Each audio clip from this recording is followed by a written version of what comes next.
और जो डॉक्टर बाबा साहब अम्बेडकर के समय में जो एक अम्बेडकर भवन बना था, जो निकट फाटक संख्या 75A 12 खंबा पे उसको अतिक्रमण घोषित कर दिया गया। ये क्या मैं ये मानूं कि ये सरकार का डॉक्टर बाबा साहब अम्बेडकर के प्रति सम्मान है, प्रेम है? कि ये इसमें रेलवे में अमीर भी सफर करता है, गरीब भी करता है, लेकिन अमीर के साथ अगर कोई हादसा होता तो वो चर्चा होती, गरीब के साथ हादसे की चर्चा नहीं होती। धन्यवाद सभापति जी।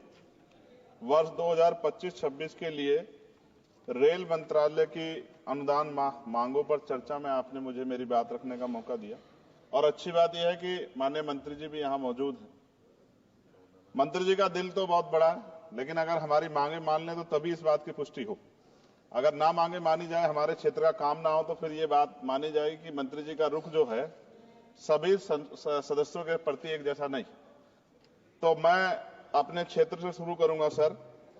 धामपुर शुगर मिल क्रॉसिंग पर ओवरब्रिज का निर्माण मैंने पिछली बार भी मांग उठाई, लेकिन सर अभी तक कुछ नहीं हुआ। लोग परेशान होते हैं, डिजिटल युग है, कई कई घंटे खड़े होना पड़ता है। जलालाबाद क्रॉसिंग ओवरब्रिज के नीचे अंडरपास के निर्माण की बात मैंने पिछली बार भी उठाई, कुछ नहीं हुआ। नजीबाद रेलवे स्टेशन पर बेगमपुरा एक्सप्रेस ट्रेन संख्या 12238 का ठहराव सुनिश्चित किया जाए, इस पे भी कोई काम नहीं हुआ। साथ साथ सर नजीबाबाद माल गोदाम पर ओवरब्रिज का निर्माण कराया जाए और उसको प्लेटफार्म को बढ़ाया जाए, क्योंकि वो मैंने पिछली बार बताया था कि महिलाओं को प्लेटफार्म से पिछली तरफ जब ट्रेन रुकते उतरना पड़ता है, वो सुरक्षित एरिया नहीं है। उसके साथ साथ नगीना बाईपास बिजनौर फाटक पर ओवरब्रिज का निर्माण कराया जाए। धामपुर जेतरा क्रॉसिंग पर ओवरब्रिज का निर्माण कराया जाए। शेवरा से नूरपुर क्रॉसिंग पर ओवरब्रिज का निर्माण कराया जाए। हम देखिए बुलेट ट्रेन, वंदे भारत और बहुत आगे निकल चुके हैं, लेकिन अभी भी इतने, मैंने आपको बताया कि मेरे लोकसभा क्षेत्र में इतनी जगह पर ये क्रॉसिंग जो है वो पुराने बने हुए हैं, उनकी वजह से जो है ना अंडरपास है ना ओवरब्रिज है, जिसकी वजह से काफी देर लोगों का समय नष्ट होता है। समय की ऐसी चीजें दोबारा नहीं आता। सहसपुर रेलवे स्टेशन जगह है मेवा नवादा पर देहरादून एक्सप्रेस ट्रेन संख्या 14113 का ठहराव सुनिश्चित किया जाए, क्योंकि वहां से बहुत सारे लोग जो हैं वो यात्रा करते हैं। सहसपुर रेलवे स्टेशन पर सफदरजंग एक्सप्रेस ट्रेन संख्या 14114 का ठहराव सुनिश्चित किया जाए। नजीबाबाद से मुंबई के लिए एक ट्रेन, मैंने पिछली बार भी सर ये मांग की थी आपके सामने। साथ साथ सर रेलवे स्टेशन जो है हमारे क्षेत्र के, उनकी हालत बड़ी खराब है। एक दो पे आपने काम कराया, मगर मेरी मांग ये है कि सभी रेलवे स्टेशन कायाकल्प कराए जाए, उनमें उनका जो है जीर्णोद्धार हो, कि सुंदरता वो सुंदर लगे देख के। दूसरा, रेलवे में सुरक्षा व्यवस्था, कई घटनाएं हमने देखी जहां सुरक्षा व्यवस्था पे बड़े सवाल खड़े हुए। और एक तो हमारे लोकसभा के मेंबर ही थे राजस्थान के, उन्हीं का फोन वगैरह चोरी हो गया था अभी बाड़मेर वालों का। तो मैं इसलिए आपसे कह रहा हूं कि सुरक्षा सुनिश्चित हो, क्योंकि कई बार महिलाएं अकेली भी उसमें ट्रेवल करती हैं, और बहुत सारी महिला जो है एमपी हमारे यहाँ पे भी ये चीजें आती हैं, इसका ध्यान रखा जाए। एक सर बहुत इंपॉर्टेंट डिमांड है मंत्री जी, मैंने आपको पत्र भी लिखा है।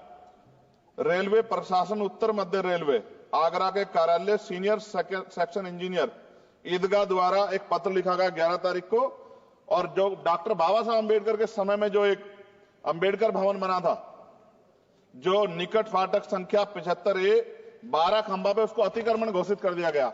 ये क्या मैं ये मानूं कि ये सरकार का डॉक्टर बाबा साहब अम्बेडकर के प्रति सम्मान है, प्रेम है?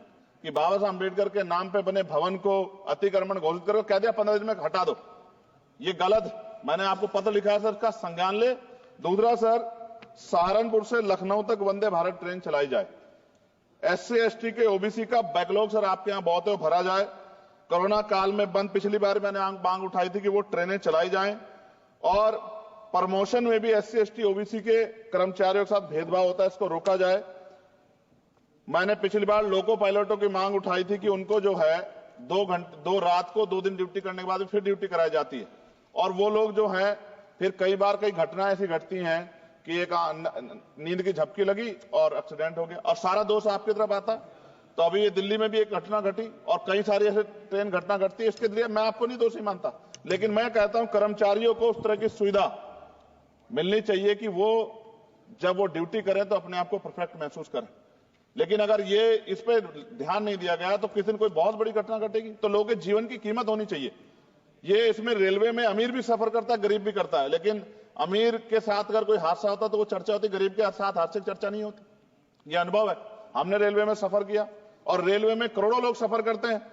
कई बार मैंने जो है ऐसी परिस्थितियों में सफर किया जब बहुत पुराने समय में, लेकिन मैं धन्यवाद करूंगा रेलवे का कि रेलवे ने हमेशा जो है अपनी जिम्मेदारियों को समझा, चाहे सरकार किसी की भी रही हो। लेकिन मंत्री जी, आपकी कोशिशों की मैं सराहना करता हूं, लेकिन आप ये देखिए ये पर्याप्त नहीं है कोशिशें। जब बदलाव नहीं हो रहा, लोगों को सुविधा नहीं मिल रही है, उस तरह की चीजें नहीं आ रही है, तो ये पर्याप्त नहीं है। मैं सभापति जी खत्म करूंगा। एक आउटसोर्सिंग रेलवे में बहुत हो रही है सर, और आउटसोर्सिंग की वजह से SC ST OBC और अब EVS EWS के बच्चों को जो है आरक्षण का लाभ नहीं मिलता। आप चेक करा लो, करोड़ों लाखों नौकरियां होंगी उस पे, ठेकेदारी पे, आउटसोर्सिंग पे। और जब सरकार कहती है सबका साथ सबका विकास, तो आप मेरा ये सवाल है कि जब इन लाखों नौकरियों में रिजर्वेशन का पालन नहीं हो रहा, जबकि DOPT गाइडलाइन है, तो फिर मैं क्यों ना मानूं कि सरकार नहीं चाहती कि SC ST OBC और EWS जो हैं, जो सामान्य जाति गरीब बच्चे, उनको जो आरक्षण के लाभ से वंचित करने का काम सरकार कर रही है। ये क्या सही है? तो मंत्री जी, मैं उम्मीद करूंगा कि जब आप अपनी बात रखेंगे और जवाब देंगे, तो आप इन सवालों का भी जवाब देंगे कि इन क्षेत्रों में हमारे सर सभापति जी, मेरे क्षेत्र के लोग भी टैक्स देते हैं ना, हमारे भी हक बैठता कि सरकार के लोगों का काम होगा, सिर्फ हमारे लोगों का काम नहीं होगा जहां से हम जीत के आए। अगर उन क्षेत्रों में काम नहीं होगा तो फिर ये क्यों ना कहा जाए कि सरकार जो है भेदभाव कर रही।